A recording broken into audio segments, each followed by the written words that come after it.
താൻ താൻ നിരന്തരം ചെയ്യുന്ന കർമ്മഫലം താൻ താൻ അനുഭവിച്ചിടുകന്നേ വരൂ.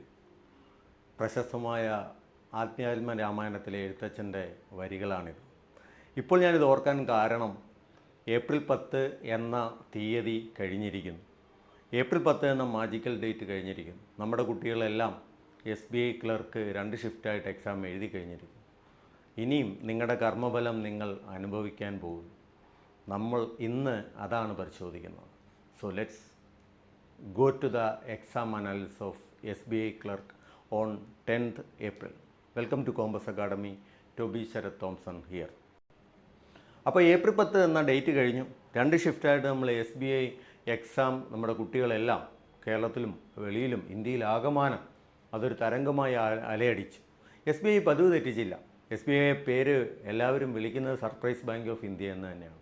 അവരെപ്പോഴും ഒരു സർപ്രൈസ് തന്നിരിക്കും.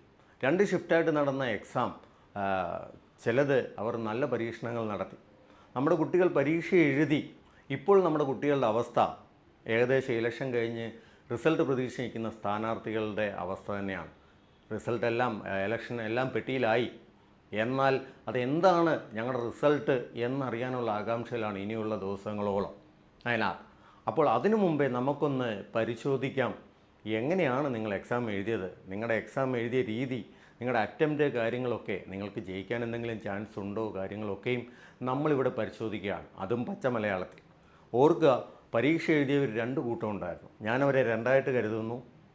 ഒന്ന് ആദ്യമായി പരീക്ഷ എഴുതിയവർ, ഇല്ലെങ്കിൽ നമ്മൾ പറയാം തുടക്കക്കാരെന്ന് പറയാം.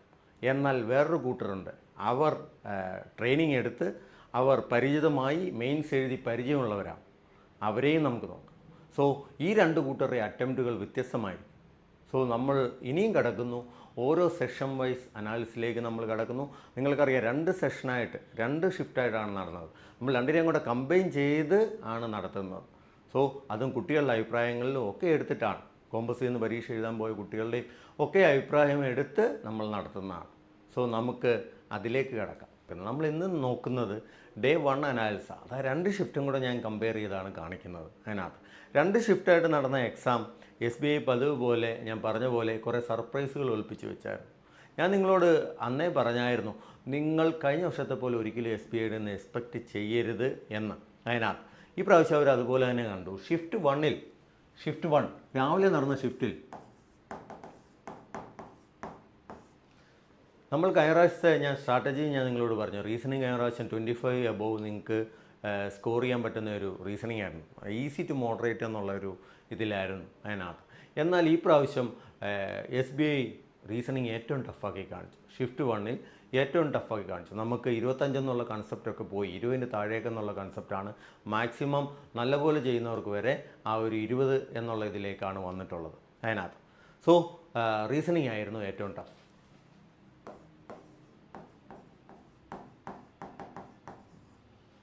റീസണിങ് കഴിഞ്ഞാൽ പിന്നെ ടഫായി വന്നത്, ടഫ് എന്ന് തന്നെ നമുക്ക് പറയാൻ പറ്റും, കാരണം ഈസി ടു മോഡറേറ്റ് എന്ന് പറയാൻ പറ്റില്ല എന്നുള്ളത്, ജി കെ സങ്കല്പങ്ങളൊക്കെ മാറ്റിമറിച്ച് SBI അതിൻ്റെ ഒരു പാരമ്യത്തിലേക്ക് എത്തി. ഇനിയും ബാങ്ക് ആസ്പിറൻസ് എൻ്റെ ഒരു അഭിപ്രായത്തിൽ വെറുതെ GKക്ക് സമയം കളയാതെ ഇവരെവിടുന്ന് ചോദിക്കുന്നു എന്ന് പോലും അറിയില്ല. ആ സമയം കളയാതെ ആ സമയം കൂടി നിങ്ങൾ ഇംഗ്ലീഷിന് കൊടുത്താൽ ഇംഗ്ലീഷ് നിങ്ങളെ രക്ഷിക്കും എന്നുള്ളതാണ് എൻ്റെ അഭിപ്രായം. കാരണം നിങ്ങൾ മാത്സ് റീസണിങ്ങിന് ആവശ്യത്തിന് സമയം കൊടുക്കുന്നുണ്ട്. പലരും ഇംഗ്ലീഷിനെ മൈൻഡ് ചെയ്യാതെ GKക്ക് സമയം കൊടുക്കുന്നു. എന്നാൽ പരീക്ഷ വരുമ്പോൾ അവർക്ക് GKയിൽ അറ്റംപ്റ്റ് കാണും. അറ്റംപ്റ്റ് അല്ല കാര്യം, ആക്യുറസി എത്ര മാർക്ക് കിട്ടുന്നുണ്ടെന്നാണ് കാര്യം. അതിൽ പലരും പരാജയപ്പെട്ടു പോകുന്നു. സോ SBI ഈ പ്രാവശ്യവും അവരുടെ ആ ഒരു കാര്യങ്ങൾ അവിടെ കാണിച്ചു. GK ടഫായി തന്നെയാണ് വന്നത്. സോ റീസണിങ് കഴിഞ്ഞാൽ GK നമുക്ക് മോഡറേറ്റ് ടു ഡിഫിക്കൽട്ട് എന്ന് പറയാം അതിനകത്ത്. സോ GK കഴിഞ്ഞ് വന്നത് ഇംഗ്ലീഷ് ഞാൻ പറഞ്ഞില്ലയോ, ഒരിക്കലും നിങ്ങളെ ചതിക്കില്ല. നല്ല റീഡിങ് കപ്പാസിറ്റി ഉള്ള ഒരാളിനെ ഇംഗ്ലീഷ് ഒരിക്കലും ചതിക്കില്ല. സോ ഇംഗ്ലീഷ് നമുക്ക് ഒരിക്കലും ഡിഫിക്കൽട്ട് എന്ന് പറയാൻ പറ്റില്ല. ഡിഫിക്കൽട്ട് ആണെങ്കിലും മാനേജ് ചെയ്യാൻ പറ്റുന്ന ഡിഫിക്കൽറ്റിയേ ഉള്ളൂ. സോ ഇംഗ്ലീഷ് അവർ ചെയ്തത് മോഡറേറ്റ് എന്നുള്ള ഇതിലാണ്. സോ അവിടെ പ്രതീക്ഷ കാത്തു ഇംഗ്ലീഷ്. എന്നാൽ അപ്രതീക്ഷിതമായി ചിലത് നടന്നത് കഴിഞ്ഞ വർഷം നല്ല ടഫായിരുന്ന മാത്സ് QA ഈ പ്രാവശ്യം വളരെ ഈസിയായിരുന്നു. ചില ക്വസ്റ്റ്യൻസൊക്കെ കണ്ടാൽ നമുക്ക് ചിരി വരും. ഇത് ക്ലർക്ക് മെയിൻസ് തന്നെ ആണോ എന്ന് സംശയം തോന്നുന്ന രീതിയിൽ ഉള്ള അപ്രോക്സിമേഷൻസും കാര്യങ്ങളും ഒക്കെ ആയിരുന്നു വന്നത് അതിനകത്ത്. സോ അങ്ങനെ അവർ അവിടെയും സർപ്രൈസ് കാണിച്ചു. So maths easy to moderate ആയിരുന്നു QA. സോ ഇതാണ് ഫസ്റ്റ് ഷിഫ്റ്റിൽ നടന്നത്. സെക്കൻഡ് ഷിഫ്റ്റ് ഉച്ചക്കത്തേക്ക് വന്നപ്പോൾ ഷിഫ്റ്റ് ടൂവിൽ ഇവർ തിരിഞ്ഞു കളിച്ചു. ഒന്നും രണ്ടും നിന്ന സ്ഥാനക്കാർ ഒന്നിലേക്ക് വന്നു. GK നല്ല ടഫിലേക്ക് വന്നു. രാവിലെ എന്തായിരുന്നോ അതിൻ്റെ ഇരട്ടി ടഫായി ഉച്ചയായപ്പോൾ GK. So GK റീസണിങ്ങിനേക്കാൾ ടഫായി. സോ ഉച്ചയ്ക്ക് ഒന്നാം സ്ഥാനം GK കൊണ്ടുപോയി ടഫ്നെസ്സിൻ്റെ കാര്യത്തിൽ. റീസണിങ് അതുപോലെ തന്നെ ഈസിയിലേക്കും മോഡറേറ്റിലേക്കും പോയില്ല, ഡിഫിക്കൽട്ട് എന്ന ലെവലിലേക്ക് മോഡറേറ്റ് ടു ഡിഫിക്കൽട്ട് എന്ന് വന്നു അതിനകത്ത്. സോ റീസണിങ് 2ാം സ്ഥാനം നേടി. ഇവർ ആ സ്ഥാനം തന്നെ നിലനിർത്തി. ഇംഗ്ലീഷും QAയും ഈസി ടു മോഡറേറ്റ് എന്നുള്ള ഇതിലേക്ക് വന്നു. ഇംഗ്ലീഷ് ഒരു മോഡറേറ്റ് ആയിരുന്നു, QAയും ഡ്യൂവബിൾ ആയിരുന്നു. സോ നമുക്ക് നോക്കിയാൽ കാണാം 2 ഷിഫ്റ്റിലും ഇവരുടെ സ്ഥാനം മാത്രമാണ് മാറുന്നത്. ഞാൻ നിങ്ങളോട് അന്നേ പറഞ്ഞു 2 പേർ ഡിഫിക്കൽട്ടായിരിക്കും, 2 പേർ ഈസി ടു മോഡറേറ്റും ആയിരിക്കും.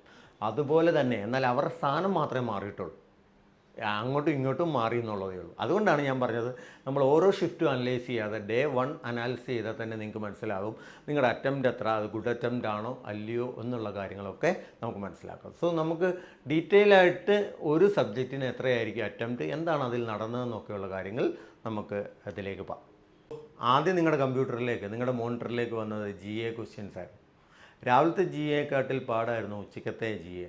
അതിനകത്ത് GAയുടെ കാര്യങ്ങളിൽ പറയുമ്പോൾ എനിക്ക് 1-2 കാര്യങ്ങൾ നിങ്ങളോട് എപ്പോഴും റിക്വസ്റ്റ് ചെയ്യാനുണ്ട്. ബാങ്ക് ആസ്പിരൻറ്റ്, പുതുതായിട്ട് വരുന്ന ബാങ്ക് ആസ്പിരൻറ്റ്സ്, ഞാൻ ഓർക്കുന്നു 2018 to 20 കാലഘട്ടങ്ങളിൽ ആർക്കാണോ SBI ക്ലർക്ക് PO കിട്ടിക്കൊണ്ടിരുന്നത് എന്ന് ചോദിച്ചാൽ ഏറ്റവും നല്ലപോലെ GA പഠിക്കുന്ന ഒരാൾക്കായിരുന്നു, ഇല്ലെങ്കിൽ ഇംഗ്ലീഷ് നല്ലപോലെ. ഈ 2 സ്ട്രോങ് ആക്കിക്കൊണ്ടായിരുന്നു അവർ അപ്പോയിൻമെൻറ്റ് മേടിച്ചിരുന്നത്. എന്നാൽ കാലം മാറി. ഈ കഴിഞ്ഞ 2 വർഷമായിട്ട് കണ്ടുവരുന്നത്, 2-3 വർഷമായിട്ട് കണ്ടുവരുന്നത് SBIക്കാർ ആ ട്രിക്ക് പെട്ടെന്ന് പിടികിട്ടി. അവർക്ക് മനസ്സിലായി തുടങ്ങി GA ആൾക്കാർ സമയമാകുമ്പോൾ നല്ലപോലെ പഠിച്ച് ഇംഗ്ലീഷും കൂടെ പഠിച്ച് അവർ അപ്പോയിൻമെൻറ്റ് മേടിക്കുന്നു എന്നവർക്ക് മനസ്സിലായതുകൊണ്ടായിരിക്കാം അവർ മൊത്തത്തിൽ സ്ട്രക്ചർ അങ്ങ് മാറ്റി. ഇംഗ്ലീഷിനെ കൂടുതലൊന്നും ചെയ്യാനില്ല അവർക്ക്, കാരണം ഇംഗ്ലീഷ് നല്ലപോലെ റീഡിങ് കപ്പാസിറ്റി ഉള്ള ഒരാളിനെ തകർക്കാൻ പറ്റില്ല. അവൻ ഏത് ക്വസ്റ്റ്യൻ കൊണ്ട് കൊടുത്താലും അവൻ ചെയ്തിരിക്കും. അപ്പോൾ പിന്നെ അവരെ തകർക്കാൻ പറ്റുന്നത് GA എന്നുള്ളതിലായിരുന്നു. ഞാൻ ഓർക്കുന്നു 2020-21 കാലഘട്ടങ്ങളിലൊക്കെ SBI ആണ് എപ്പോഴും ഈ മാറ്റങ്ങൾ കൊണ്ടിരിക്കുന്നത്. പണ്ട് നീരജ് ചോപ്ര ഒളിമ്പിക്സിൽ ഗോൾഡ് മെഡൽ ജാവലിൻ ത്രോയ്ക്ക് മേടിച്ചപ്പോൾ എല്ലാവരും പഠിച്ചു, എറിഞ്ഞു, എത്ര ദൂരം എറിഞ്ഞു എന്നൊക്കെ നീരജ് ചോപ്ര എവിടെ നിന്നാണ് എല്ലാം പഠിച്ചിട്ട് പോയി. എന്നാൽ അന്ന് അവർ SBIക്ക് ചോദിച്ചത് നീരജ് ചോപ്ര എറിഞ്ഞ ജാവലിൻ്റെ വെയിറ്റ് എത്രയാണ് ഓർക്കുക. എന്ത് ഇതിലാണ് അവർ ചോദിക്കുന്നത്? അതുപോലായി കാര്യങ്ങൾ. പിന്നെ GA പതുക്കെ കാലം കൊണ്ട് മാറി മറിഞ്ഞു. അതുകൊണ്ട് ഞാൻ എൻ്റെ കുട്ടികൾക്ക് എപ്പോഴും ഉപദേശം കൊടുക്കും, GA ശരിക്കും അത് നിങ്ങൾ ഇരുന്ന് പഠിച്ച് സമയം കളഞ്ഞാൽ അത് നിങ്ങൾക്ക് പിന്നെ ദുഃഖിക്കേണ്ടി വരും. നിങ്ങൾ ആ സമയം കൂടെ ഇംഗ്ലീഷ് കൊടുത്തു നോക്കുക. ഇംഗ്ലീഷ് നിങ്ങളെ ഒരിക്കലും ചതിക്കില്ല. നിങ്ങൾ സമയമാകുമ്പോൾ ഇംഗ്ലീഷ് GA പഠിച്ചാൽ മതി. ഇതിനകത്ത് ചത്ത് കിടന്ന് പഠിക്കേണ്ട കാര്യങ്ങളൊന്നുമില്ല. സോ നമ്മൾ നോക്കുന്നത് GAയുടെ അറ്റംപ്റ്റ് അല്ല, GAയുടെ മാർക്കാണ് നോക്കുന്നത്. GA നിങ്ങൾ എത്ര അറ്റംപ്റ്റ് ചെയ്തോ അതിനേക്കാൾ വളരെ കുറവായിരിക്കും മാർക്ക്. അതുകൊണ്ട് അറ്റംപ്റ്റ് ഞാനിവിടെ പറയുന്നില്ല. പലരും പറയും ഞാൻ 35 അറ്റംപ്റ്റ് ചെയ്തു, 40 അറ്റംപ്റ്റ് ചെയ്തു. എന്താ അവസാനം പ്രയോജനം? അത്രയും നെഗറ്റീവ് അടിച്ച് വരും. നിൻ്റെ ബാക്കിയുള്ള മാർക്കും കൂടെ സ്കോർ ചെയ്തത് നിൻ്റെ നെഗറ്റീവിലേക്ക് വരും. സോ GAയുടെ അറ്റംപ്റ്റ് നിങ്ങളെ ഏറ്റവും തെറ്റിക്കുന്നത്, പലരുടെ അപ്പോയിൻമെൻറ്റ് വരെ എടുത്ത് കളഞ്ഞിട്ടുള്ള ആൾ ഈ GA ആണ്. എന്തുകൊണ്ട് GAക്ക് 35 മിനിറ്റ് കൊടുക്കുന്നു? 35 മിനിറ്റിൽ നിങ്ങൾ വീണ്ടും വീണ്ടും കുത്തി ഉള്ളതെല്ലാം കുത്തിവെക്കും. അങ്ങനെ അറ്റംപ്റ്റ് കൂട്ടി അവസാനം GAയുടെ നെഗറ്റീവ് മാർക്കിങ്ങിലേക്ക് വരും. അതാണ് സംഭവിക്കുന്നത്. എനിക്ക് ഏറ്റവും രസമായിട്ട് തോന്നുന്നത് എന്താണെന്ന് ചോദിച്ചാൽ GAയുടെ ക്വസ്റ്റ്യൻസ് ഒന്നും ആർക്കും ചെയ്യാൻ പറ്റത്തില്ല. എന്നാൽ വൈകുന്നേരം ആകുമ്പോൾ ട്യൂട്ടേഴ്സ് വരും, GA ട്യൂട്ടേഴ്സ്. അവർ പറയുന്നത് വെച്ചാൽ ഞങ്ങളുടെ ഇതിൽ നിന്നാണ് മൊത്തം ചോദിച്ചത്, 35, 40 ഒക്കെ ഞങ്ങളുടെ 40, 35 എൻ്റെ ഇതിൽ നിന്നാണ് ചോദിച്ചത്. പക്ഷേ ഒരാൾക്ക് പോലും അത്രയും മാർക്കില്ല. പിന്നെ എന്തിനാണ് ഇവർ ഇതിനെ ആരും കുറ്റം പറഞ്ഞിട്ട് കാര്യമില്ല.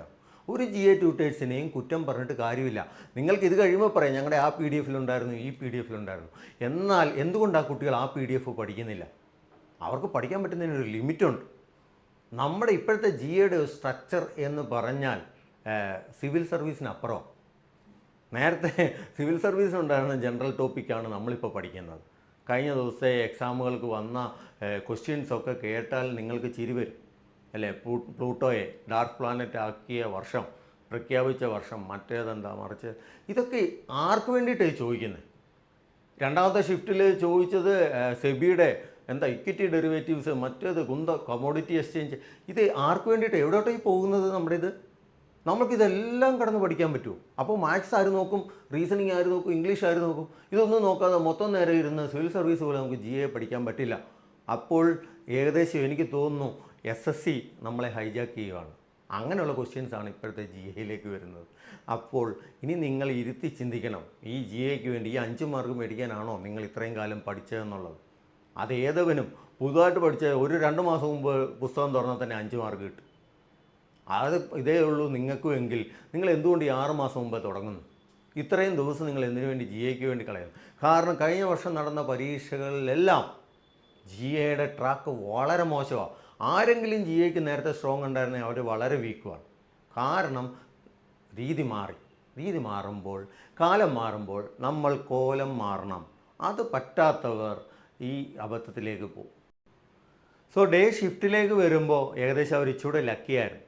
ഏകദേശം അവർക്ക് നവംബർ, ഡിസംബർ, ജനുവരി ഒക്കെ ചോദിച്ചായിരുന്നു അതിനകത്ത്. അത് കൂടുതലും ആ ഡിസംബർ, ജനുവരി ഒക്കെ ചോദിച്ചു. അവർക്ക് ഇച്ചിരൂടെയൊക്കെ അറ്റംപ്റ്റ് ചെയ്യാൻ പറ്റും. ബാക്കിയെല്ലാം വളരെ പുറകിലുള്ളതും ഈ SSC ടൈപ്പ് കാര്യങ്ങളും ഒക്കെയാണ് ചോദിച്ചത് അതിനകത്ത്.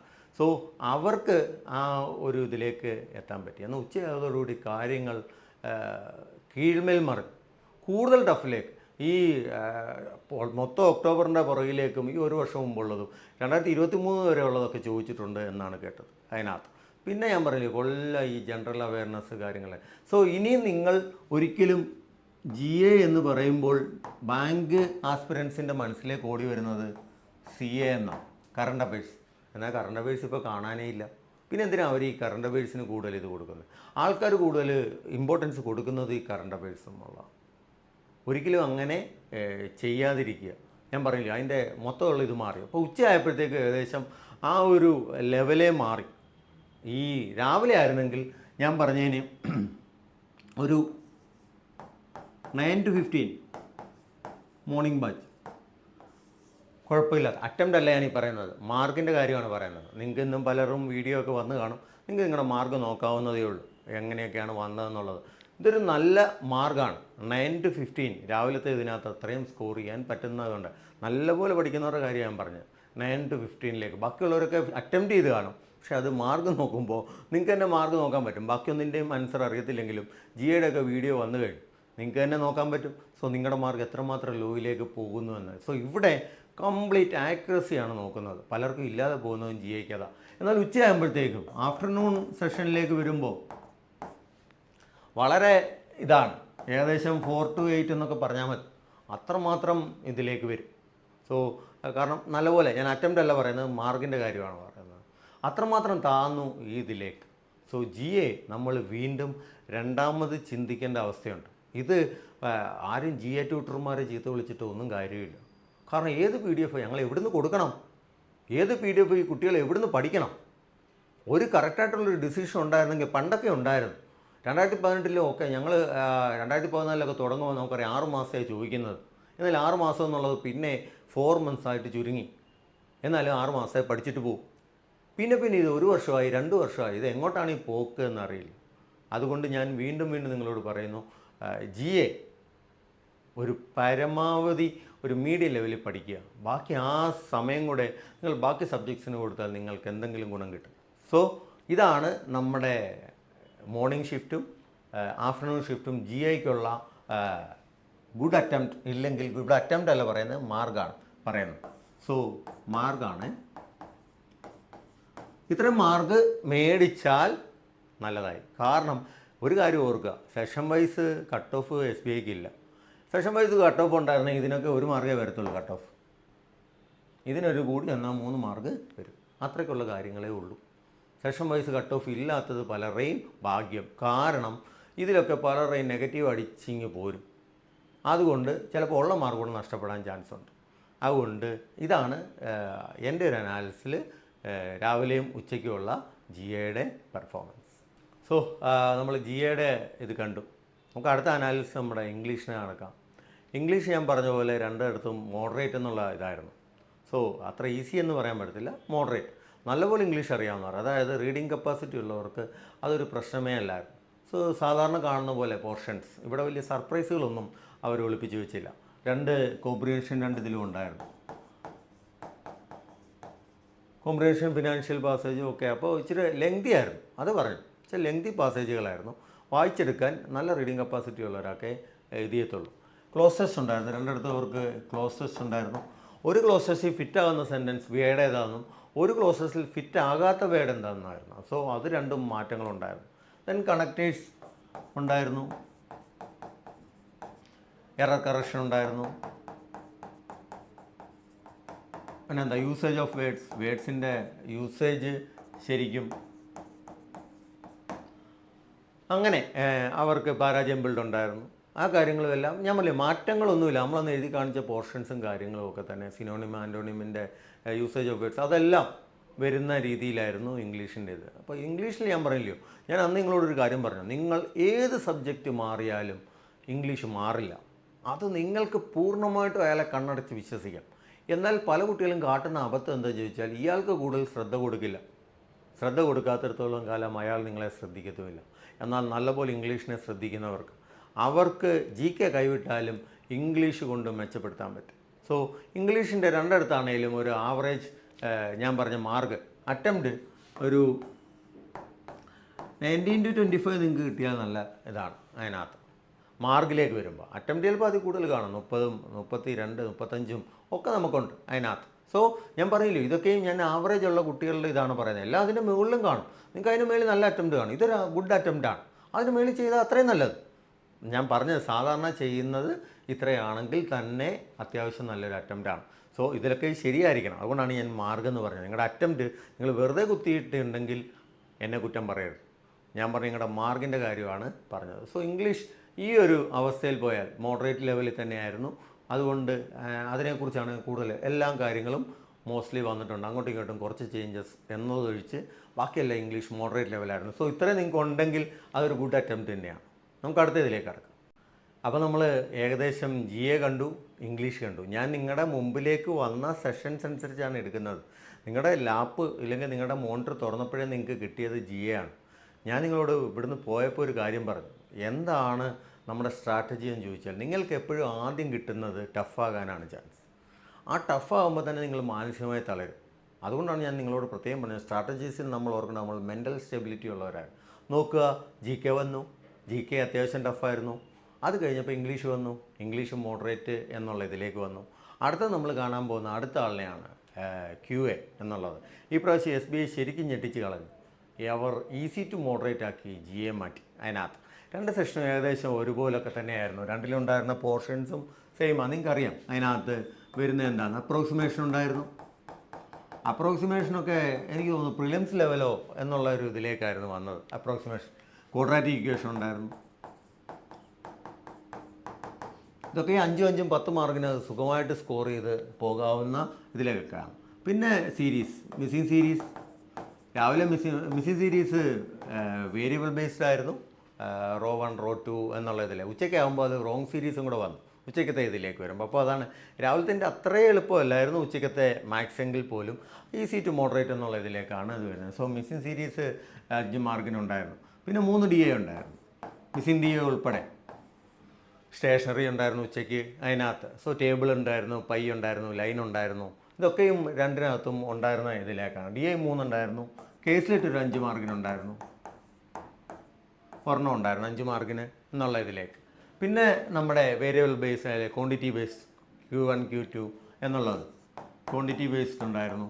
പിന്നെ നിങ്ങൾ പ്രതീക്ഷിക്കുന്ന പോലെ നമ്മുടെ അരിത്തമെറ്റിക്കും ഉണ്ടായിരുന്നു. രണ്ടിനകത്തും ഏകദേശം സെയിം തന്നെയാണ്. അതിനകത്ത് ഏകദേശം 50 മാർക്കിന് ഇതനുസരിച്ച് വന്നു. നോക്കുക, നമ്പർ സീരീസൊക്കെ 2 റോ ഉണ്ടായിരുന്നെങ്കിൽ പോലും അതൊക്കെ പ്രിലിംസ് ലെവലായിരുന്നു. പരീക്ഷ മെയിൻസും നടക്കുന്ന ലെവല് പ്രിലിംസും ആയിപ്പോയി. അതാണ് മാത്സിൻ്റെ ഇപ്രാവശ്യത്തെ അവസ്ഥ. കുട്ടികളൊക്കെ വളരെ സന്തോഷം. അവരൊരിക്കലും എക്സ്പെക്റ്റ് ചെയ്തില്ല. It's A surprise. അതിനെയാണ് സർപ്രൈസ് ബാങ്ക് ഓഫ് ഇന്ത്യ എന്ന് ഇവരെ കറക്റ്റായിട്ട് വിളിക്കുന്നത്. അവർ ഈ പ്രാവശ്യം, ഞാൻ കറക്റ്റായിട്ട് പറഞ്ഞു, കുട്ടികളെ ഈ പ്രാവശ്യം മാത്സ് അവർ ടഫാക്കില്ല, അവർ ഈസിയാക്കും. എന്നാൽ നിങ്ങൾ എളുപ്പം സ്കോർ ചെയ്യാൻ പറ്റുന്ന റീസണിങ് അവർ ടഫാക്കി തരും. അതാണ് സംഭവിച്ചത്. അതുകൊണ്ട് മാത്സിന് നിങ്ങൾക്ക് ഇതായിരുന്നു നമ്മുടെ അനാലിസിസ്. ഇനി നമുക്ക് അതിൻ്റെ മാർക്കിലേക്കൊന്ന് മാത്സ് നല്ല ഡൂവബിളായിരുന്നു. നിങ്ങൾക്ക് നല്ലപോലെ ചെയ്യാൻ പറ്റുന്നതും ഞാൻ കഴിഞ്ഞ പ്രാവശ്യം പറഞ്ഞ പോലെ റീസണിങ് നമുക്ക് ടോപ്പ് എത്തുന്ന പോലെ 25 മേലിൽ കയറ്റാൻ പറ്റുന്ന പോലെ ഇപ്രാവശ്യം അത് സബ്ജക്റ്റ് മാത്സാണ്. സോ നിങ്ങൾ 25 മുകളിൽ ഉണ്ടെങ്കിൽ അത് നല്ലൊരു സ്കോർ തന്നെ. കാരണം നിങ്ങൾ നോക്കി അപ്രോക്സിമേഷൻ 5, ക്വാഡ്രാറ്റിക് 5, മിസ്സിങ് തന്നെ 5, 15 മാർക്കായി. 2 DA അതിനകത്ത് സുഖമായിട്ട് ചെയ്യാവുന്ന. അപ്പോൾ തന്നെ 25ആയി. ബാക്കിയും കൂടെ ഇത് ചെയ്താൽ മതി. സോ ഞാൻ പറയുന്നു ഒരു 25 to 31 നല്ല അറ്റംപ്റ്റാണ്. നല്ല ഇതിലേക്ക് വരാം. ഏകദേശം കോമ്പസിന് എനിക്ക് തോന്നുന്നു 38ഓളം ചെയ്തിട്ടുണ്ട്. സോ അതൊക്കെ എബോവ് ഇത് ചെയ്യുന്നവർ. അല്ലാതെ തന്നെ ഈ ഒരു ഇതുണ്ടെങ്കിൽ തന്നെ, കാരണം എന്താ അറിയോ, ഇവിടെ ഞാൻ അറ്റംപ്റ്റാണ് പറയുന്നത്, GA പോലെ അല്ല. മാത്സ് നിങ്ങൾ ചെയ്യുന്നതൊക്കെ ആക്യുറേറ്റ് ആയിരിക്കും, അതില്ലാതെ നിങ്ങൾ ചെയ്യില്ല. അതുകൊണ്ട് തന്നെയാണ് അതിന് മാർക്ക് പറയാത്തത്, അറ്റംപ്റ്റ് എന്ന് പറയുന്നത്. മോസ്റ്റ്ലി അതൊക്കെയും ആക്യുറേറ്റ് ആയിരിക്കും. അപ്പോൾ ഈ ഒരു അറ്റംപ്റ്റ് ഉണ്ടെങ്കിൽ അത്യാവശ്യം നല്ലൊരു നിങ്ങൾക്ക് മാത്സിൽ 25 മേളിൽ സുഖമായി കയറ്റാൻ പറ്റുന്ന ഒരു എക്സാമാണ് നിങ്ങളുടെ മുന്നിൽ കൂടെ കടന്നുപോയി. ഇനി ഇങ്ങനെ ഒരു മാത്സ് നിങ്ങളുടെ മുമ്പിലേക്ക് വരില്ല, അതെപ്പോഴും ഓർക്കുക. സോ ഈ ഒരു ഇതായിരിക്കും നമ്മുടെ മാത്സിൻ്റെ മാർക്കിലേക്ക് വരും. സോ നമുക്ക് നമ്മുടെ റീസണിങ്ങിലേക്ക് കിടക്കാം. ഈ പ്രാവശ്യം നല്ല ടഫിലേക്കാണ് റീസണിങ് വന്നിരുന്നത്. അവസാനമാണ് വന്നിരുന്നെങ്കിൽ പോലും നല്ല ടഫിലേക്കാണ് വന്നത്. അപ്പോൾ മാത്സ് ഈസി ആയിരിക്കുമ്പോൾ തന്നെ നിങ്ങളുടെ മനസ്സിൽ മണിയടിക്കണം, റീസണിങ് ടഫായിരിക്കണം എന്ന് എൻ്റെ സ്ട്രാറ്റജി വീഡിയോ കണ്ടവർക്ക് മനസ്സിലാകും അതെങ്ങനെയാണെന്നുള്ളത്. ഓരോന്നായി സംഭവിച്ചുകൊണ്ടേയിരിക്കും. റീസണിങ് ഫസ്റ്റ് ഷിഫ്റ്റിൽ കണ്ട പോലെ നമ്മൾക്ക് കഴിഞ്ഞ പ്രാവശ്യം 2 പസിലേ ഉണ്ടായിരുന്നുള്ളൂ. എന്നാൽ ഈ പ്രാവശ്യം അത് 4 പസിലേക്ക് അവർ വന്നു. ഷിഫ്റ്റ് 1ൽ പസിൽ 4 പസിലാണ് വന്നത്. 20 മാർക്കിന് 4 പസിൽ. അതിൽ ഒരു സീറ്റിംഗ് അറേഞ്ച്മെൻ്റാണ് വന്നത്, square with family tree. Square seating arrangement with family tree ഒരെണ്ണം അതാണ് വന്നത്. പിന്നെ മൊത്തം പസിലാണ് വന്നത്. 2 വീക്ക് ബേസ്ഡ് ബൈ വേരിയബിൾ ആണ് എല്ലാം, അല്ലാതെ വരില്ല. Week based, 1 month based puzzle. ഇത് ഏകദേശം ഒരു ഡുവബിളായിരുന്നു. ഇത് പേഴ്സണൽ അങ്ങനെ ഇതൊക്കെ. 4മത്തേത് ടൈം ബേസ്ഡ്, ഏകദേശം ഒരു സീക്വൻസ് പോലെ ഓരോ ടൈമിൽ ഓരോന്ന് സംഭവിക്കുന്നതും കാര്യങ്ങളും ഒക്കെയാണ് അതിൻ്റെ ഇതിലേക്ക് വന്നത്. അങ്ങനെ 4 പസിലായിരുന്നു ഷിഫ്റ്റ് 1ലേക്ക് വന്നത്. അതിനകത്ത് ദെൻ പസിലിൽ നമ്മൾ അടുത്ത ഷിഫ്റ്റും കൂടെ ഒന്ന് നോക്കാം. സോ നമുക്ക് ഷിഫ്റ്റ് 1ലെ ബാക്കി നോക്കുമ്പോഴത്തേക്കാൾ നല്ലത് ഷിഫ്റ്റ് 2ൽ എന്തൊക്കെയാണ് പസിൽ വന്നതെന്ന് നോക്കാം. ഇവർ കുറച്ച് പരീക്ഷണങ്ങൾ ഇപ്രാവശ്യം വന്നായിരുന്നു. അവിടെയും 4 പസിൽ തന്നെയായിരുന്നു, എന്നാൽ കുറച്ച് പരീക്ഷണങ്ങളിലേക്ക് അവർ വന്നു. പസിൽ 4 എണ്ണം അവിടെ തന്നെ ഉണ്ട്. 1 ഇയർ ബേസ് ഉണ്ടായിരുന്നു, ബൈ വേരിയബിൾ ആകാം അതിലേക്ക്. 2 ബോക്സ്, അത് വേരിയബിളാണ് വിത്ത് കളർ കാര്യങ്ങളൊക്കെ, എല്ലാം ബൈ വേരിയബിൾ അല്ലാതെ ഇതിലേക്ക് വരില്ല. 3 അവരൊരു ഇതിലേക്ക് കൊണ്ടുവന്നു, പുതിയൊരു ഇതിലേക്ക് 3 rose 5 people in each raw, 3 into 5. ഇതിനെ ബസ് ഫോർമേഷൻ എന്നാണ് പറയുന്നത്. സോ ഇതൊരു പുതിയ ഇതിലേക്കാണ് വന്നത്. അതിനകത്തൊക്കെ കൺസെപ്റ്റ് അറിയാവുന്നവർക്ക് മാത്രമേ ഉള്ളൂ. അപ്പോൾ അത്ര ഡൂവബിൾ അല്ല ഈ കാര്യങ്ങളൊന്നും. 4 വരുന്നത് ഗ്രൂപ്പ് ഫോർമേഷൻ. ഇത് ഇച്ചിരി ഒരു ടഫായിരുന്നു. ഓരോരുത്തരെയും ഓരോ ഇൻഫർമേഷൻ അനുസരിച്ച് ഗ്രൂപ്പിലേക്ക് ആഡ് ചെയ്യുക എന്നുള്ള ഒരു ഇതിലേക്കായിരുന്നു ഇത് വന്നുകൊണ്ടിരുന്നത്. സോ ഇങ്ങനെ 4 ബസ്സിലാണ് വന്നത്. ഇപ്പോൾ ഉച്ചയ്ക്ക് ഇച്ചിരി കൂടെ ടഫായി. റീസണിങ് രാവിലത്തേനേക്കാൾ ഇച്ചിരി കൂടെ ടഫായി എന്ന് തന്നെ നമുക്ക് പറയേണ്ടി വരും അതിനകത്ത്. സോ ഇതായിരുന്നു പസിലിൻ്റെ ഇത്. ബാക്കിയെല്ലാം രാവിലെ ഇൻപുട്ട് ഔട്ട്പുട്ട് രണ്ടിടത്തുമുണ്ട്. Input output രണ്ടിടത്തുമുണ്ട്.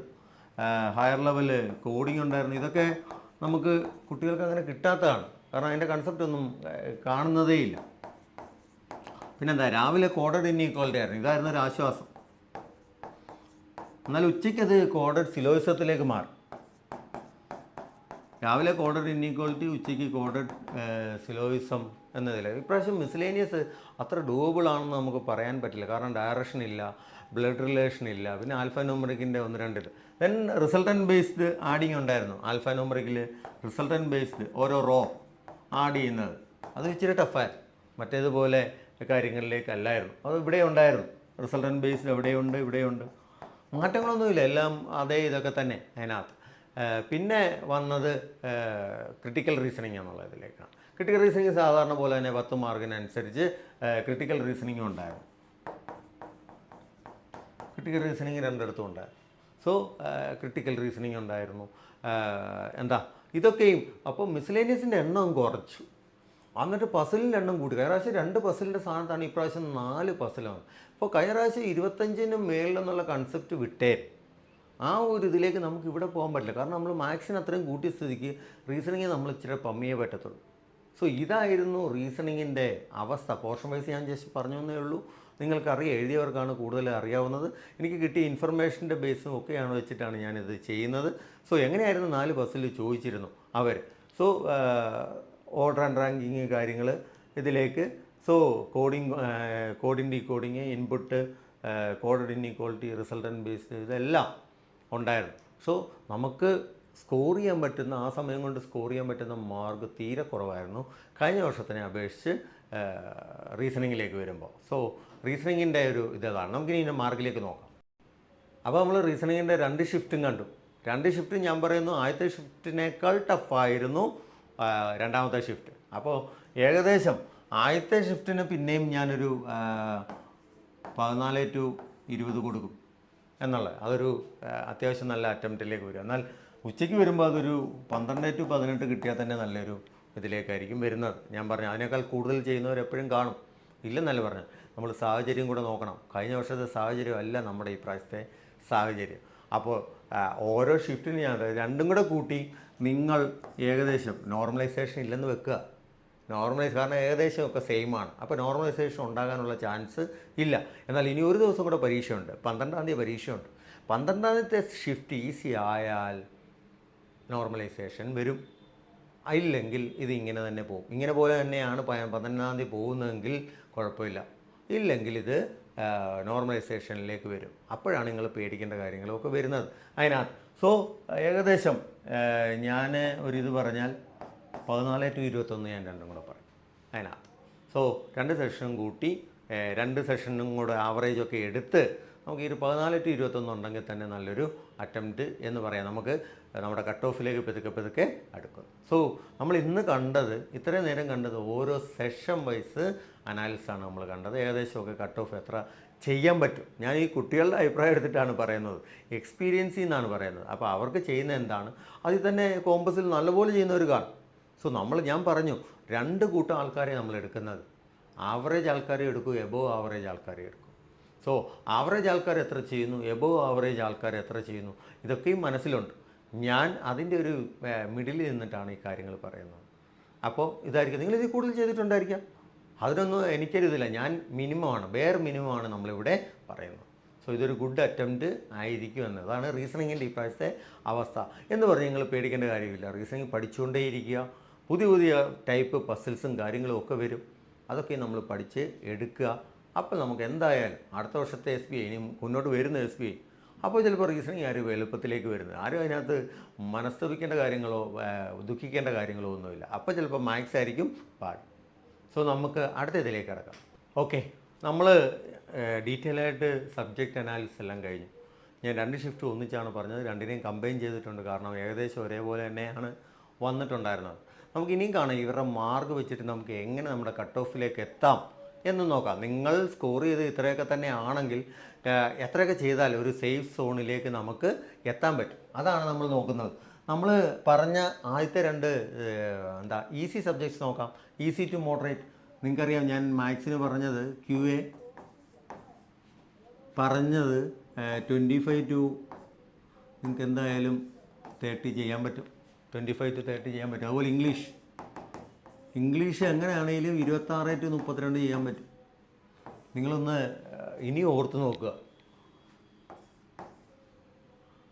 നോക്കി നിങ്ങളുടെ മാർക്ക് നിങ്ങൾക്ക് 51 to 62, 51 to 62 വേണ്ടി ഒന്നും വേണ്ട, 48 to 55 ആ റേഞ്ചിൽ കൊണ്ടുപിടിച്ചാൽ മതി. ഞാനിപ്പോഴും പറയുന്നത് ഞാൻ ഇതിൻ്റെ ഹൈയാണ് എടുത്തത്.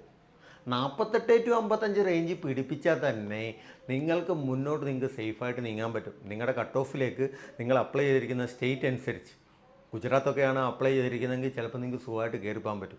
അപ്പോൾ ഞാൻ 51 to 62 ഇട്ടെന്നേ ഉള്ളൂ. എങ്ങനെയായാലും 48 to 55 ആണെങ്കിൽ പോലും നിങ്ങൾക്ക് സേഫ് ലാൻഡിങ്ങിനുള്ള ഓപ്ഷൻസ് ഉണ്ട്. നമ്മൾ റീസണിങ്ങിന് ഞാൻ കൊടുത്തത് 12 to 21 അല്ലേ, 12 to 21 എന്നുള്ളത് അതിനകത്ത്. സോ അതും കൂടെ നോക്കുമ്പോൾ 83, 63. സോ ഏകദേശം ഒരു സേഫ് ഇതിലേക്ക് എത്തിക്കഴിഞ്ഞു. ഞാൻ നല്ല അറ്റംപ്റ്റ് ഉള്ളവരെയും അവർ മാത്രമല്ല എപ്പോഴും കയറി പോകുന്നത്, ബാക്കിയുള്ളവരും ഉണ്ട് അതിലേക്ക്. സോ 63-80. ഇനി നിങ്ങൾക്ക് ജി കെക്ക് നിങ്ങളൊരു 4 to 5 എന്ന് കൂട്ടിയാൽ മതി. ആണേ പോലും നിങ്ങളൊരു സേഫ് ഇതായിട്ട് ലാൻഡ് ചെയ്യും. 89, ഒരു 90-85 കഴിഞ്ഞ് കഴിഞ്ഞാൽ നിങ്ങൾ രക്ഷപ്പെട്ടു. ആക്യുറസി വെച്ചിട്ടാണ് ഞാനിത് പറഞ്ഞത്. ഞാൻ മാർഗല്ല ഇത് പറയുന്നത്, അറ്റംപ്റ്റ് അല്ല പറയുന്നത്, മാർഗാണ് പറയുന്നത്. ഇത്രയും ആക്യുറേറ്റ് ആയിട്ട് നിങ്ങൾ ചെയ്യുന്നുണ്ടെങ്കിൽ, നിങ്ങൾ ഇത്രയും റേഞ്ചിൽ എത്തുന്നുണ്ടെങ്കിൽ തീർച്ചയായും നിങ്ങൾ ആ സേഫ് സോണിലേക്ക് എത്തിക്കഴിഞ്ഞു. നോക്കുക, ജി കെ ഇത്രയും മതി, കൂടുതലൊന്നും വേണമെന്നില്ല. പക്ഷേ അവിടെ നിങ്ങൾ ആവശ്യമില്ലാതെ അറ്റംപ്റ്റ് ചെയ്തിട്ടുണ്ടെങ്കിൽ നിങ്ങൾ പേടിക്കണം. ഞാൻ അറ്റംപ്റ്റിൻ്റെ കാര്യമല്ല പറഞ്ഞത്, മാർക്കിൻ്റെ കാര്യമാണ് പറഞ്ഞത്. നല്ല ആക്യുറസിയോട് കൂടി ജി കെ സമീപിക്കുന്നവർ രക്ഷപ്പെട്ടു. ഇല്ലേ നിങ്ങൾ ഓർക്കുക, നിങ്ങൾ 40ഓളം അറ്റംപ്റ്റ് ചെയ്തിട്ടുണ്ടെങ്കിൽ ഈ 67 എന്നൊക്കെ പറയുന്നത് നിങ്ങളുടെ പോയി കഴിഞ്ഞു. നിങ്ങളുടെ ആ മാർക്കുകളെല്ലാം ജി കെയുടെ നെഗറ്റീവിൽ നിന്ന് പോയി. അത് കാരണം ഇതിന് സെഷൻ കട്ട് ഓഫ് ഇല്ലാത്തത് കൊണ്ട് ആ മാർക്കുകളെല്ലാം ഇതിൽ കൂടും. അപ്പോൾ നിങ്ങൾ വലിയൊരു അബദ്ധമാണ് അത് ചെയ്തിരിക്കുന്നത്. അല്ലാത്തവർക്ക് ഇതൊരു സുവർണാവസരമാണ്. സോ ഇങ്ങനെയാണ് നമ്മൾ നമ്മുടെ ഡിസൈഡ് കട്ട് ഓഫിലേക്ക് എത്തുന്നത്. സോ നിങ്ങൾക്ക് കാണാം, ഞാൻ എപ്പോഴും പറഞ്ഞു 2 എണ്ണം മോഡറേറ്റ് ആയിരിക്കും. ആ മോഡറേറ്റിൽ മാർക്ക് നല്ലപോലെ കൂട്ടുന്നവർ ഇതിനെക്കാട്ടി കൂടുതൽ മാർക്ക് മേടിച്ചവരുണ്ട്. ഞാൻ പറഞ്ഞൊരു മിനിമമാണ് അതിനകത്ത്. ഇത്ര നിങ്ങൾക്ക് ചെയ്യാൻ പറ്റും. ചെയ്താൽ നിങ്ങൾ സേഫ് സോണിൽ എത്തിക്കഴിഞ്ഞു. പിന്നെ റീസണിങ് നിങ്ങൾ അത്യാവശ്യം ചെയ്താൽ മതി. ആണേ പോലും നിങ്ങൾ സേഫ് സോണിൽ എത്തിക്കഴിഞ്ഞു. അതിൽ പിന്നെ ജി കെക്ക് ഇത്ര മാർക്കാണെങ്കിൽ തന്നെയും it's A good thing. So നിങ്ങൾക്ക് SBI ക്ലർക്ക് എന്നുള്ള സ്വപ്നം എന്നുള്ള സ്ഥാനം നിങ്ങൾക്ക് സ്വപ്നം കാണാൻ പറ്റും നമുക്കിതിലേക്ക്. സോ ഇത് എല്ലാവർക്കും മനസ്സിലായി കാണും എന്ന് വിചാരിക്കുന്നു. അതിനകത്ത് ഇനി നമ്മുടെ കട്ട് ഓഫ് ഒരു പ്രവചനമൊന്നുമല്ല കേട്ടോ. എന്നിരുന്നാലും അത്യാവശ്യം ഇത് വെച്ചിട്ട് എത്ര വരും എന്ന് നമുക്ക് നോക്കാം. നമ്മൾ സെഷൻ വൈസ് അനാലിസിസ് കഴിഞ്ഞു. ഞാൻ നിങ്ങളോട് പറഞ്ഞു എത്രയാണ് സേഫ് ലാൻഡിങ്ങിന് വേണ്ടത്. നിങ്ങളുടെ കയ്യിൽ അത്രയും ഉണ്ടെങ്കിൽ നിങ്ങൾ നല്ലപോലെ ആ ഒരു ലാൻഡിങ് നടത്തി കഴിഞ്ഞു എന്ന് പറഞ്ഞു. ഇനി ഞാൻ ജസ്റ്റ് ഒരു അറ്റംപ്റ്റ് നടത്തുകയാണ്. ഒരിക്കലും നിങ്ങൾ സാറ് പ്രവചനം നടത്തി എന്ന് പറയരുത്. ഒരു എക്സ്പീരിയൻസ് വെച്ചിട്ടും കഴിഞ്ഞ വർഷത്തെ ഇത് വെച്ചിട്ടും ഒന്ന് പറയുകയാണ് എത്രമാത്രം കട്ട് ഓഫ് വരും എന്നാണ് ഒരു ഇതെന്നുള്ളത്. ചിലപ്പോൾ SBI ആണ്, നമ്മളെക്കാട്ടിൽ അവർ സർപ്രൈസ് തന്നുകൊണ്ടേയിരിക്കും. എന്നിരുന്നാലും ഞാൻ പറയാം, മറ്റ് ബാങ്കുകളെ പോലെ അല്ല SBI. അതിനൊരു മിനിമം സ്റ്റാൻഡേർഡുണ്ട്. അതിൻ്റെ താഴേക്ക് അവർ പോകില്ല. കട്ട് ഓഫ് ഒരിക്കലും അവർ താഴേക്ക് വിടില്ല. ആ കട്ട് ഓഫ് താഴേക്ക് വിട്ടാൽ അവരുടെ സ്റ്റാൻഡേർഡ് തന്നെ താഴെ പോകുന്നത്. അതുകൊണ്ട് അവരെപ്പോഴും ഒരു കട്ട് ഓഫ് നല്ല ഹൈ ആയിട്ട് തന്നെ വെക്കും. ഇതിന് മേളിലുള്ള എത്ര പേരുണ്ടോ അത്രയും മതി. ഇപ്പോൾ ഉദാഹരണം, അവർക്ക് 1000 വേക്കൻസി ഉണ്ടെന്ന് കരുതുക. പക്ഷേ ഇതിൽ 10,000 പേര് വന്നിട്ടുണ്ട്. ഇതിൽ ശരിക്കും 500 പേരെ യോഗ്യതയുള്ളെങ്കിൽ അവർ ആ 500 പേർക്കുള്ള കട്ട് ഓഫേ ഇടത്തുള്ളൂ. അതെപ്പോഴും ഓർക്കുക. അല്ലാതെ ഇതിനകത്ത് 2 പേരേ ഉള്ളൂ, 1000 വേക്കൻസി ഉണ്ട്, മത്സരിക്കാൻ 2 പേരേ ഉള്ളൂ എന്ന് വിചാരിച്ചാൽ ആ 2 പേരെ എടുക്കണമെന്നില്ല. അങ്ങനെ ഒരു തെറ്റിദ്ധാരണ പല കുട്ടികൾക്കും ഉണ്ട്. ഇപ്പോൾ ഗുജറാത്തിൽ പോയി അപ്ലൈ ചെയ്യുന്നു, ലക്ഷദ്വീപ് ചെയ്യുന്നു, അവിടെയൊക്കെ ഈ മാർക്ക് കുറവായിരിക്കും സാറേ എന്ന് പറഞ്ഞു. ഒരിക്കലും ഇല്ല. അവർക്ക് വേണ്ടെങ്കിൽ അവർ എടുക്കത്തില്ലെന്നേ ഉള്ളൂ. അല്ലാതെ നിങ്ങളെ ഒരിക്കലും അവർ ഇത് ചെയ്യില്ല. അതുകൊണ്ട് എക്സാം ഈസി ആയിരുന്നു, അതുകൊണ്ട് കട്ട് ഓഫ് ഒത്തിരി താഴെ പോകുന്നു ഒരിക്കലും നമ്മൾ കരുതരുത്. സോ നമുക്ക് നമ്മുടെ സീറ്റിംഗ് വെച്ചിട്ട് കഴിഞ്ഞ പ്രാവശ്യത്തെ കട്ട് ഓഫ് വെച്ചിട്ട് നോക്കാം. എക്സാം ലെവൽ വന്നു, നമ്മൾ കഴിഞ്ഞ ദിവസം എന്താ ചെയ്യാമെന്ന് വെച്ചാൽ എക്സാം ലെവലും കൂടെ വരട്ടെ എന്ന് പറഞ്ഞു. ഇപ്പോൾ നമുക്ക് എക്സാം ലെവൽ വന്നു. ഓർക്കുക, 2024 വേക്കൻസി 47 എന്നാൽ ഈ പ്രാവശ്യം അത് കേരളത്തിൽ 426 വന്നു. 2025 400 നോക്കുക, 10% കൂടി എന്നുള്ളതാണ്. അപ്പോൾ കട്ട് ഓഫ് 82.75. ബാക്കിയെല്ലാം അതേപോലെ പോകുന്നു. അതിനകത്ത് ഞാൻ ജനറലിലെ കട്ട് ഓഫാണ് എടുക്കുന്നത്, നിങ്ങൾക്ക് ബാക്കിയുള്ളത് ഇവിടെ കാണാം. അതിനകത്ത് ഗുജറാത്ത് 820 കട്ട് ഓഫ് ഇത് 2024. എന്നാൽ 2025 അത് ഏകദേശം എനിക്കൊന്ന് 1076 അതായത് 1100 അടുത്തേക്ക് വന്നു അതിനകത്ത്. സോ എക്സാം ലെവലും വന്നു. കഴിഞ്ഞ വർഷത്തെ എക്സാം വെച്ച് നോക്കുമ്പോൾ ഈ വർഷത്തെ ഏകദേശം സെയിം ഒരു ഇതിലേക്കാണ്, എന്നാൽ ഇച്ചിരി ഒരു ഈസി എന്നുള്ള ഇതിലേക്കാണ് വരുന്നത്. സ്വാഭാവികമായും കട്ട് ഓഫ് താഴേക്ക് പോകും എന്ന് നമുക്ക് പറയാൻ പറ്റും. കേരളത്തിൽ കട്ട് ഓഫ് 426 വേക്കൻസി കൂടി. എന്നാൽ കേരളത്തിന് ഒരു സ്റ്റാൻഡേർഡുണ്ട്, അതിൻ്റെ അപ്പുറത്തേക്ക് അവർ ചെയ്യില്ല. അതെപ്പോഴും ഓർത്തോളുക. കാരണം കേരളത്തിലെ ട്രെയിനിങ് കൊടുക്കുന്ന സ്ഥാപനങ്ങൾ ഒക്കെ നല്ല ട്രെയിനിങ്ങാണ് കൊടുക്കുന്നത്. സോ ബാക്കി കമ്പയറിങ് അതർ സ്റ്റേറ്റ്സ്, ഇന്ത്യയിൽ തന്നെ ഏറ്റവും കൂടുതൽ കട്ട് ഓഫ് വരുന്ന സ്റ്റേറ്റുകളിൽ ഒന്നാണ് കേരളം. എല്ലാം ഏറ്റവും കൂടുതൽ നല്ല പറഞ്ഞു. സ്റ്റേറ്റുകളിൽ വന്നു. So because the quality of education is much higher, quality of training is much higher. So നമുക്കൊരു പരിധി കുറഞ്ഞ് കേരളത്തിൽ കട്ട് ഓഫ് വരാൻ പറ്റും എന്ന് നമുക്ക് പറയാൻ പറ്റില്ല. സോ 82.75 വന്നെങ്കിൽ ഈ പ്രാവശ്യം കട്ട് ഓഫ് ഇച്ചിരി കുറയുമെന്ന് പ്രതീക്ഷിക്കാം. എന്നിരുന്നാലും ഞാൻ പറയുന്നു ഒരു 75 to 80 ഈ ഒരു ഇതിൽ വരാനായിരിക്കും ചാൻസ് മാത്രം കേട്ടോ. നാളെ പറയരുത് സാർ ഇത് പറഞ്ഞു അത് ചെയ്തു നിങ്ങളെന്താ പറഞ്ഞിട്ട് ശരിയാ. നമ്മളാരും പ്രവചന സിംഹങ്ങളോ കാര്യങ്ങളോ ഒന്നുമല്ല, എക്സ്പീരിയൻസ് വെച്ചിട്ട് പറയുന്നു എന്നാണ്. എന്നാൽ ഗുജറാത്തിലേക്ക് നോക്കുമ്പോൾ 76.75 തമ്മിൽ കേരളമായിട്ട് ഒരു 6 മാർക്കിൻ്റെ വ്യത്യാസമുണ്ട്. കാരണം കഴിഞ്ഞ പ്രാവശ്യം വേക്കൻസി കേരളത്തിനെക്കാട്ടിൽ എത്രയോ ഇരട്ടിയാണെന്ന് നോക്കുക, എന്നിട്ടും അത്രയും കട്ട് ഓഫ് ഉണ്ടായിരുന്നു. കാരണം നിങ്ങൾ നോക്കിയേ, ആ ഒരു സ്റ്റാൻഡേർഡിനപ്പുറത്തേക്ക് SBI പോകില്ല. നിങ്ങളൊരിക്കലും പ്രതീക്ഷിക്കരുത് അങ്ങനത്തെ ഒരു. പിന്നെ ഇപ്പോൾ എന്താ സംഭവിക്കുന്നതെന്ന് ചോദിച്ചാൽ അനേക കുട്ടികൾ ഗുജറാത്ത് അപ്ലൈ ചെയ്ത് എഴുതുന്നുണ്ട്. അപ്പോൾ സ്വാഭാവികമായും കേരളത്തിലെ കുട്ടികൾ ഗുജറാത്തിലേക്ക് അപ്ലൈ ചെയ്യുമ്പോൾ ഇല്ല വേറെ സ്റ്റേറ്റിലേക്ക് അപ്ലൈ ചെയ്യുമ്പോൾ സ്വാഭാവികമായും അവരുടെ കട്ട് ഓഫ് കൂടും. നിങ്ങൾക്ക് കഴിഞ്ഞ പ്രാവശ്യം കർണാടകയിൽ കാണാം, സ്വാഭാവികമായി അവരുടെ കട്ട് ഓഫ് കൂടാനാണ് ചാൻസ്. ഈ പ്രാവശ്യം 1076 എന്നുള്ള സംഖ്യയിലാകുമ്പോൾ ആളുകൾ കൂടുതൽ അവിടേക്ക് തന്നെ പോകുന്നുണ്ട്. അപ്പോൾ കട്ട് ഓഫ് കുറഞ്ഞേക്കാം. പക്ഷേ ഞാൻ പറയുന്നു ഒരു 69 to 73 ഇതിനടുത്ത് വരാം അതിനകത്ത്. സോ ഈ ഒരു ഇതാണ് നമുക്ക് പ്രതീക്ഷിക്കാൻ പറ്റുന്നത്. എൻ്റെ ഒരു എക്സ്പീരിയൻസ് വെച്ചിട്ടും ഇത്ര നാളത്തെ ഒരു ഡാറ്റ അനാലിസിസ് വെച്ചിട്ടും പറഞ്ഞതാണ്. അപ്പോൾ ഇതിലേക്ക് വരാം, ഇതിലും കുറയാം, നാളെ ഇതിലും കുറയാൻ നിങ്ങൾ സന്തോഷിക്കുക അതിനകത്ത്. അല്ല സാർ ഇത്രയും പറഞ്ഞു അതുകൊണ്ടല്ല, എൻ്റെ അവസാന വാക്കുമല്ല. SBI എപ്പോഴും നമ്മളെ അത്ഭുതപ്പെടുത്തിക്കൊണ്ടേയിരിക്കും. സോ നമുക്ക് അത്ഭുതങ്ങൾക്കായിട്ട് നമുക്ക് വെയിറ്റ് ചെയ്യാൻ പറ്റും. സോ കണ്ടില്ലേ, കട്ട് ഓഫ് ബാക്കിയെല്ലാം അതേപോലെ കുറയും.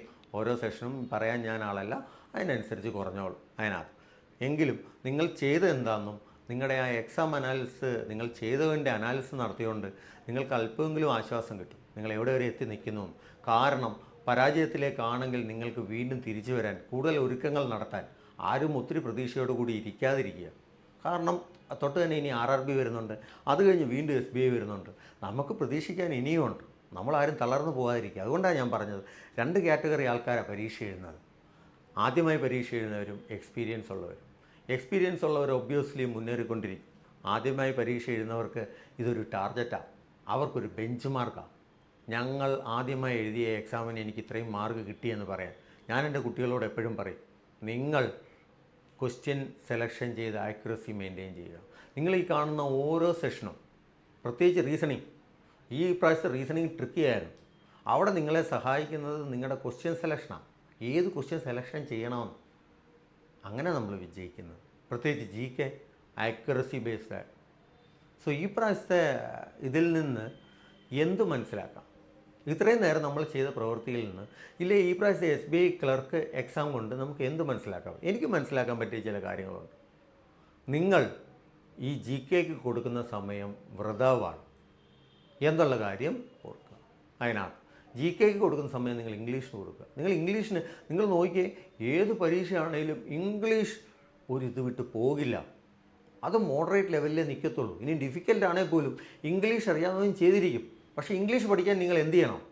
റീഡ് ചെയ്യുക, നല്ലപോലെ റീഡ് ചെയ്യുക. അത് ചെയ്താൽ മാത്രം മതി ഇംഗ്ലീഷ് വളരും. എന്നിട്ട് മാത്സ് റീസണിങ്ങിനോട് ഇമ്പോർട്ടൻസ് കൊടുത്താൽ മതി. ഈ GK ഈ ലെവലിൽ പോയാൽ നിങ്ങൾ ഏത് ട്യൂട്ടറിൻ്റെ അടുത്ത് പഠിച്ചാലും അവസാനം നിങ്ങൾക്ക് നിരാശയായിരിക്കും ഫലം. അതിനെക്കാട്ടി നല്ല നിങ്ങൾ എന്തെങ്കിലും PDF വെച്ച് പഠിക്കുന്നതായിരിക്കും. കാരണം ട്യൂട്ടേഴ്സിനൊരു ലിമിറ്റുണ്ട്. അവരെന്ത് ചെയ്യാനാണ്? സിലബസിലില്ലാത്ത കാര്യങ്ങളും ഒക്കെ ലോകത്തുള്ള എല്ലാ കാര്യങ്ങളെക്കുറിച്ച് ചോദിച്ചാലും നമുക്കറിയില്ല. നമ്മളൊരു ലിമിറ്റ് വെച്ചിട്ടാണ് പഠിക്കുന്നത്. കാരണം നമ്മുടെ ബാക്കി സബ്ജക്ട്സൊക്കെ അത്രയും ടഫാണ്. അപ്പോൾ നമുക്ക് എല്ലാത്തിനും കൊടുക്കാൻ സമയമില്ല. അപ്പോൾ ഇത്രയും കാര്യങ്ങൾ ഇതിനെയാണ്. സോ പിന്നെ ഒരു കാര്യം നിങ്ങൾ മനസ്സിലാക്കേണ്ടത്, ഡിഫിക്കൽട്ടി ലെവൽ വന്നാൽ മാനസിക ധൈര്യം കൈവിടാതിരിക്കുക, എന്നിട്ട് നല്ലപോലെ എഴുതുക. ആരാണോ ഇപ്രാവശ്യത്തെ പരീക്ഷ മാനസിക ധൈര്യം കൈവിടാതെ നല്ലപോലെ എഴുതിയിട്ടുണ്ടോ, മെൻ്റൽ എബിലിറ്റി അത് നല്ലപോലെ എഴുതിയിട്ടുണ്ടെങ്കിൽ അവർക്ക് ഈ പ്രാവശ്യത്തെ SBI ക്ലർക്ക് മേടിക്കാൻ പറ്റും. അത് ഓർക്കുക. സോ ഇത്രയും നേരം ഞാൻ ചെയ്ത കാര്യങ്ങൾ നിങ്ങൾക്ക് പ്രയോജനപ്പെട്ടു എന്ന് ഞാൻ കരുതുന്നു. കഴിഞ്ഞ ഓരോ വീഡിയോ പോലെയും നിങ്ങൾക്ക് പ്രയോജനകരമായിട്ട് എന്തെങ്കിലും ചെയ്യണമെന്ന് കരുതിയിട്ടാണ് ഇന്ന് തന്നെ ഇത് ചെയ്തത്. അതിനകത്ത് അപ്പോൾ ഞാൻ പറഞ്ഞു, എനിക്ക് കിട്ടിയ ഇൻഫർമേഷൻസും കാര്യങ്ങളും ഒക്കെ വെച്ചിട്ടാണ്. കാരണം ഞാൻ പരീക്ഷ എഴുതാൻ പോയ ആളല്ല. പരീക്ഷ എഴുതാൻ പോയി നിങ്ങൾക്ക് കാണാം, ചിലതിലും എന്തെങ്കിലുമൊക്കെ അങ്ങോട്ടും ഇങ്ങോട്ടും വേരി ചെയ്ത് വരാം. തന്നിരിക്കുന്ന ഇൻഫർമേഷൻ അനുസരിച്ചിട്ടാണ് ഞാൻ ചെയ്തത്. എന്നാലും എൻ്റെ കഴിവിൻ്റെ പരമാവധി നിങ്ങൾക്ക് ഉപകാരപ്രദമാകുന്ന രീതിയിൽ ചെയ്യാൻ ഞാൻ ശ്രമിച്ചിട്ടുണ്ട്. ഓർക്കുക, നമ്മുടെ കർമ്മഫലമാണ് നമ്മൾ അനുഭവിക്കുന്നത്. നിങ്ങൾ നല്ലപോലെ ചെയ്തിട്ടുണ്ടെങ്കിൽ നിങ്ങൾക്കത് കിട്ടിയിരിക്കും. നിങ്ങൾ ചെയ്തിട്ടില്ലേ, നിങ്ങൾ അടുത്തതിന് വേണ്ടി നല്ലപോലെ പൊരുതുക. നല്ലപോലെ പൊരുതുന്നവർക്കുള്ളതാണ് ഇവിടുത്തെ വിജയം, ഇവിടുത്തെ ഓരോ സ്ഥാനവും. തോൽവി അതൊരു തടസ്സമേ അല്ല. തോൽവി വരട്ടെ, തോൽവി വന്നാൽ വീണ്ടും വീണ്ടും തോറ്റ് മുന്നേറുക. ഒരു നാൾ നിങ്ങൾ വിജയിക്കും. ആ ഒരു നാൾ നിങ്ങൾ ബാക്കിയുള്ളവരുടെ മുമ്പിൽ അഭിമാനത്തോടെ തലയുയർത്തിപ്പിടിച്ചു. നിങ്ങളെ പരിഹസിച്ചവരും നിങ്ങളെ നിന്ദിച്ചവരും ഒക്കെ നിങ്ങളെ അന്ന് അഭിമാനത്തോടെയും അസൂയയോടെ കൂടെ നോക്കും. അതിന് ദൈവം ഇടയാക്കട്ടെ എന്ന് പ്രാർത്ഥിക്കുന്നു. നിങ്ങൾക്കെല്ലാവർക്കും നല്ലൊരു ദിവസം നേരുന്നു, നല്ലൊരു വിജയം നേരുന്നു, നല്ലൊരു സ്ഥാനം നിങ്ങൾക്ക് കിട്ടട്ടെ എന്ന് ആശംസിക്കുന്നു. Thank you.